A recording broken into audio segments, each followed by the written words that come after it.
Good evening, Mr. Zakir Naik. My name is Gulab Chand Vishkarma, and I have a question. Bakrid is very Kareeb, very near this time, and the Muslim faith believe that on the occasion of Bakrid, they sacrifice the goats, buffaloes, and cows, and all that. And according to the Islam, insaniyat and humanity is very important, and every faith should be pity and kind on animals and human being and all that. Then if they believe in this, then why they give the sacrifice of goats, cows and buffaloes on the occasion of Bakrid? Whether they should do it, whether it is in favor of humanity or insaniyat. Brother asked a very good question, that why are we sacrificing goat on Bakrid? If it's not a Bakrid, can we sacrifice goat? No. Any animals, any No, animals. can we sacrifice goat if there's no Bakrid? They sacrifices, they kills. I'm asking you the question, that means if no Bakrid, if we sacrifice the animal, it is allowed? No. Generally, why do you? Other So our occasion direct also. question, why do you have non-veg? Correct? No, I'm not getting what you are saying. Your main question is, why do you have non-veg? Why do you have meat? Actually, I want to say on the occasion of Bakrid and other occasion as well. Oh, okay. Haan, I'll on the answer other both. occasion as well. On the occasion of Bakrid, Allah says in the Quran in Surah Hajj, chapter number 22, that the blood and the meat does not go to Allah, it is your piety which goes to Allah. So unlike other religions, in other religions when they sacrifice the goat and keep it in the altar in the name of deity. And who eats? God Almighty eats. In Islam, when we sacrifice, what do we do? 1/3 compulsory minimum we have to give to the poor people. 1/3 we have to give to the relatives and friends. 1/3 you can keep for yourself. So maximum you can keep is 1/3 for yourself. If you want to give full in charity also you can give. So when we are sacrificing, what are we doing? We are benefiting the humankind. We are giving them food to eat. Now giving food to eat is good or bad, brother? Giving food to the poor people to eat, is it good or bad? Good. In humanity, is it good or bad? Good. So therefore Islam is a religion of humanity. Now you may ask the question, what about killing animals? It's good for humanity, but what about animals? In short, a Muslim can be a very good Muslim even by being a pure vegetarian. It's not compulsory in Islam that you should have non-veg, but since Almighty God has given us permission to have non-veg, why should we not have non-veg? Allah says in the Quran, in Surah Ma'idah, chapter number 5, verse number 1, eat of the four-footed animal which has been made lawful for you. Allah says in Surah Nahl, chapter number 16, verse number 5, that the cattle has been made for you, so that you benefit from them, and of the meat you can eat.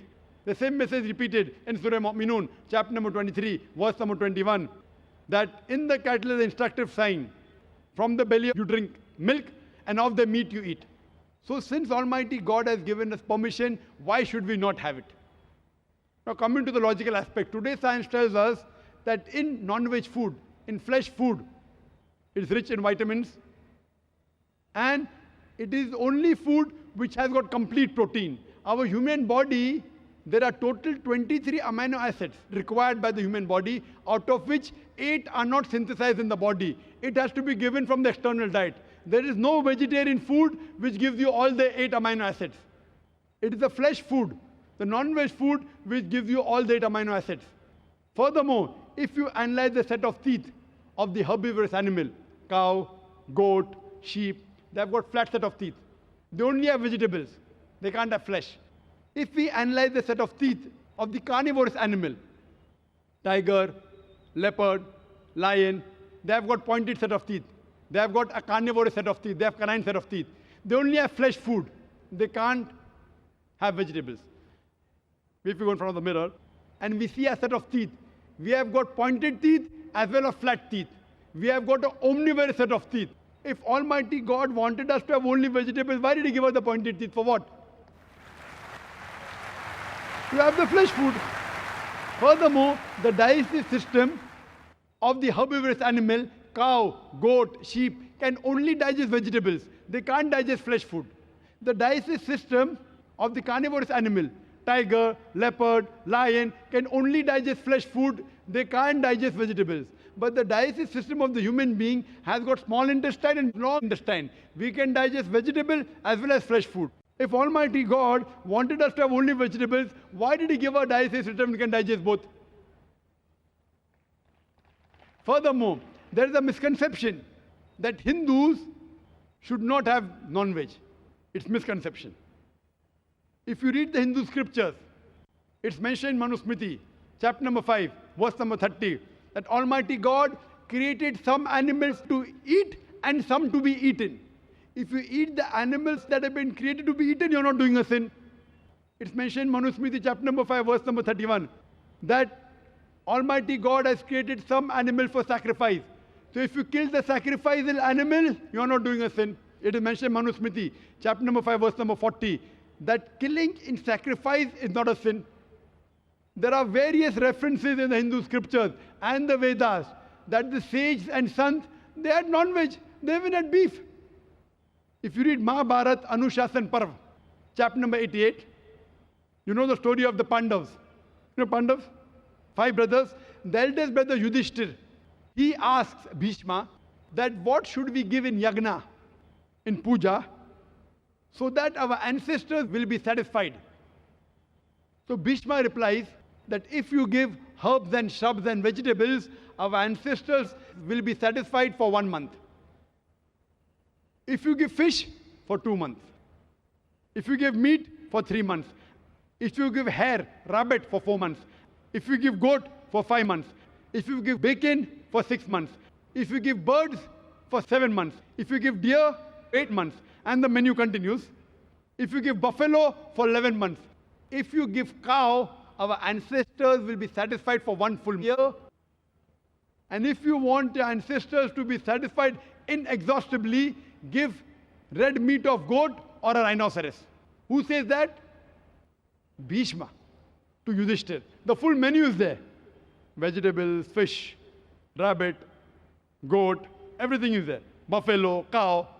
So even in Hindu scriptures, eating non-veg is permitted. It is many of the Hindus, because they were being influenced by other philosophies of ahimsa, they started practicing it. And these people who follow ahimsa, that's non-violence, not killing any living creature, if any human being can lead a life without killing living creatures, I'm for it. What they say, killing animal is a big sin because they're life. Killing life is prohibited. Today science is advanced and we have come to know that even the plants have got life. So by eating vegetables, you're killing life also. But the logic has changed. No, we understand that the plants have got life, but the plants can't feel pain. Therefore, killing a plant is a lesser sin as compared to killing an animal. For sake of argument, I agree. Today science tells us that the human ear can hear frequencies between 20 cycles per second to 20,000 cycles per second. Anything below and above we can't hear. Today science tells us that even the plant cries, but the human ear cannot hear. So there was a farmer in USA who had equipment which converted the cry of the plant to the human ear, and he used to know that that required water. Someone will say, okay, fine, I agree that the plant can feel pain, but you know, it has got 2 or 3 senses less. Therefore, killing a plant is a lesser sin as compared to killing an animal which has got 5 senses. For sake of argument, I agree that plants have got 2 senses less as compared to the animal.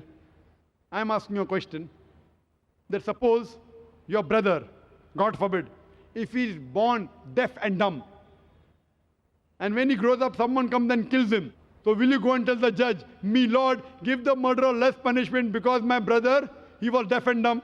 Will you say that? You will tell the judge, give him a bigger punishment. My brother was masoom. He could not hear, he could not speak.